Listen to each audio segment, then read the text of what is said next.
सुल्तान अयूबी ने 1 साल के अंदर अपनी फौज तैयार कर ली थी। उसने मजीद इंतज़ार न किया। जिस रात हम्स का एक यहूदी ताजर शाह बिल्डौन से ये कहने जा रहा था कि वो अपनी फौज से हम्स के मुसलमानों को तबाह बर्बाद कर दे, उस रात सुल्तान अयूबी की फौज काहिरा से निकल गई थी। उसकी मंजिल दमिश्क थी। कूच बहुत तेज था। सुल्तान अयूबी वक्त ज़ाया नहीं करना चाहता था।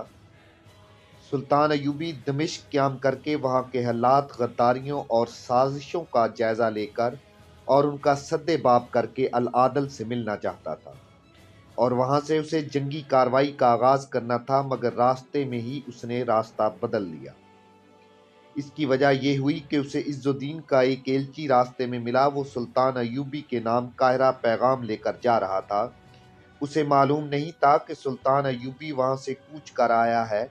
आधे रास्ते में ही उसने एक फ़ौज देखी। झंडों से पहचाना गया कि ये सुल्तान अयूबी की फ़ौज है। वो कल्ब में चला गया। यहाँ सुल्तान अयूबी था। एलची ने उसे इज़्ज़ुद्दीन का पैगाम दिया। इज़्ज़ुद्दीन नूरुद्दीन ज़ंगी मरहूम के मशीरों में से था, जिसे अमीर का दर्जा हासिल था। वो मर्द मोमन था, इसलिए ज़ंगी का मंजूर नज़र। ज़ंगी ने वफ़ात से पहले उसे हलब के एक सूबे में किला हिसार के नाम का किला देकर उसका अमीर बना दिया था। खासा इलाका इस किले के तहत आता था। इससे मुल्हिक इब्न अल-औन की रियासत थी, जो सलीबियों के साथ सलीबी और मुसलमानों के साथ मुसलमान बन जाता था। उसने सलीबियों की शय पर इज़्ज़ुद्दीन के इलाके में सरहदी झड़पों का सिलसिला शुरू कर दिया था। इज़्ज़ुद्दीन अकेला उसका मुकाबला नहीं कर सकता था। वो हल्ब और मूसल वालों से मदद नहीं लेना चाहता था, क्योंकि जब से हल्ब और मूसल के हुक्मरान अल-मुल्कुल सालेह और सैफुद्दीन वगैरह ने सुल्तान अयूबी के खिलाफ महाज कायम किया था, इज़्ज़ुद्दीन ने उनके साथ तल्लुकात तोड़ लिए थे। उसने सुल्तान अयूबी को जो पैगाम भेजा वो यूं था: काबिल एहतराम सुल्तान सलाहुद्दीन अयूबी,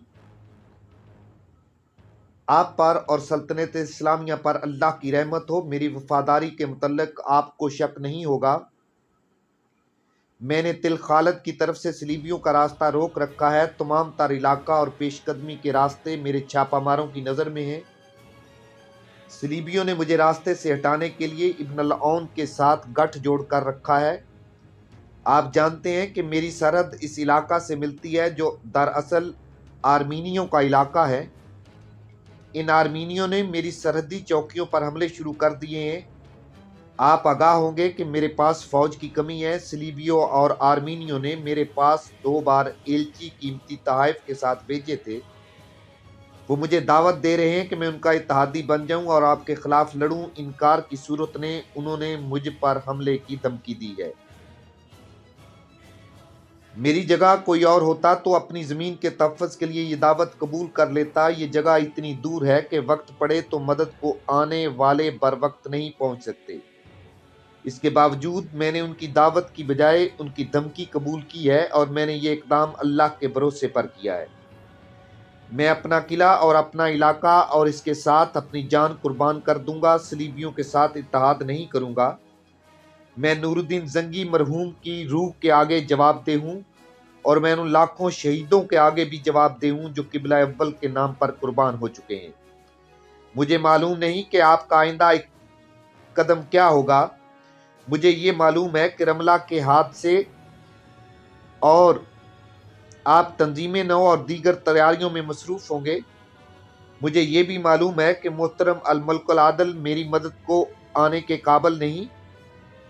मैं आपको अपने हवाल से खबरदार रखना ज़रूरी समझता हूँ। अगर आप हुक्म दें तो मैं अपने इलाके और कारा हिसार से दस्तबरदार होकर अपनी फ़ौज आपके पास ले आऊँ। दूसरी सूरत में मुझे हदायत दें कि मैं क्या करूँ। मैं किसी कीमत पर सलीबियों और आर्मीनियों के साथ कोई समझौता नहीं करूँगा।